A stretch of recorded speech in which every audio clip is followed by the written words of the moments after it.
लालू यादव अपने को गरीबों का मसीहा किया, लेकिन मसीहा अपने परिवार का बना।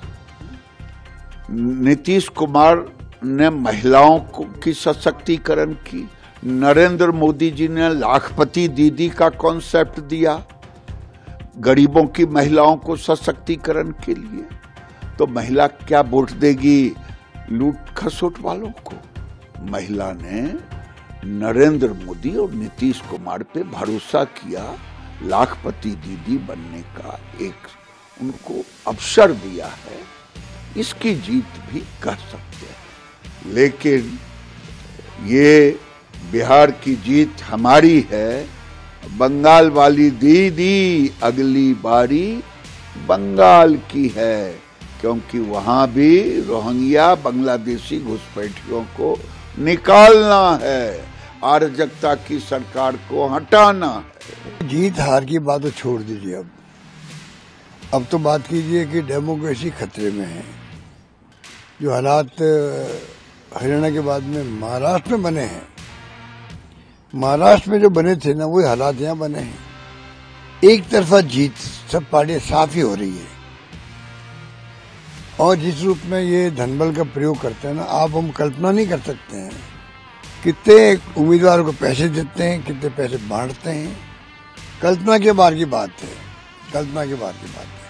और जिस प्रकार चुनाव आयोग इनका साथ दे रहा है, मूक दर्शक है। वोट चोरी की बात जो की, वोट चोरी का मतलब क्या है? वोट चोरी का मतलब खाली लिस्टों में गड़बड़ नहीं है।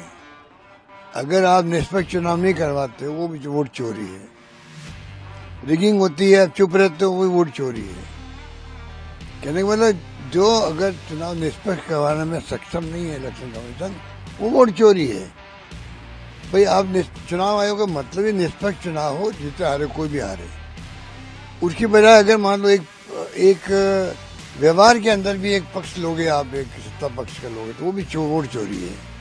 तो मेरी दृष्टि में वोट चोरी का मतलब आप बेईमानी से चुनाव जितवा रहे हो किसी एक पार्टी को। और प्राप्य 100 दिনের টাকা মানুষকে কাজ করিয়ে দেননি মমতা ব্যানার্জি দিয়েছে, আবাসের টাকা দেননি।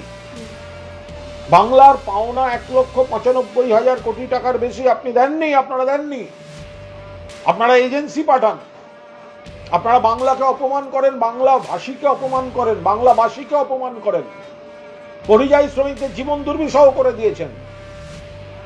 বিহার দেখে লাফাবেন না, বেল পাকলে কাকের কি। গিরিরাজ সিং আপনি লিখে রেখে দিন, দেয়ালের লিখন মিলিয়ে নেবেন। বেল পাকলে কাকের কি? বিহারে যে রেজাল্টই হোক, সেই রেজাল্ট আমাদের শীর্ষ নেতৃত্ব পর্যালোচনা বিশ্লেষণ করছেন। কিন্তু যেটাই হয়ে থাকুক, তার কোনো প্রভাব বাংলায় পড়বে না। বাংলায় তৃণমূল কংগ্রেস ছিল, আছে, এবং কম বেশি 250 সিট নিয়ে চতুর্থবারের জন্য মমতা বন্দ্যোপাধ্যায় মুখ্যমন্ত্রী হতে চলেছে। তার কারণ হচ্ছে বিহারের ফ্যাক্টরগুলো পুরো আলাদা, আর বাংলার ফ্যাক্টরগুলো আলাদা। মানুষ উন্নয়ন পেয়েছেন, মানুষ কাজ পেয়েছেন। অন্যদিকে বিজেপি বাংলাকে বঞ্চিত করেছে, প্রতিহিংসার রাজনীতি করেছে, বাংলা ভাষাকে অপমান করেছে, পরিযায়ী শ্রমিকদের জীবন দুর্বিষহ করে দিচ্ছে। বিরোধী দলনেতা বিধানসভার বাইরে মিষ্টিবিলি করেছেন। এই ছবি দেখে একটা কথাই বলবো, ওনাদের বিধানসভার বাইরেই থাকতে হবে মিষ্টিবিলির জন্য। বিধানসভার ভেতরে মিষ্টিবিলির কোনো পরিস্থিতিতে তারা কোনোদিন পৌঁছবেন না, 2026-এও না।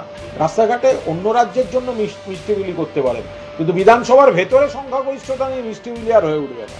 21-এ বিজেপি আরো কম সিট পেত। নির্বাচন কমিশনকে কাজে লাগিয়ে লোডশেডিং করে কোন কোন সিট কিভাবে বদলে দেওয়া হয়েছে সেটা সবাই জানে। এবার বাংলার মানুষ একমত, এত বড় একটি জনবিরোধী, বাংলা বিরোধী, বাংলা ভাষা বিরোধী, বঙ্গভাষী বিরোধী, বঙ্গবাসী বিরোধী বিজেপিকে মোকাবিলার দায়িত্বে যারা ছিলেন, তাদের মধ্যে অন্যতম কংগ্রেস, তারা ব্যর্থ হয়েছেন বারবার দায়িত্ব পালনে। 61টা আসনে লড়ে এখনো পর্যন্ত 2 চলছে, স্ট্রাইক রেটটা 4-এর নিচে চলে যাচ্ছে। তো এরা কি লড়বে? ফলে বাংলায় তো সেই পরিস্থিতি নয়।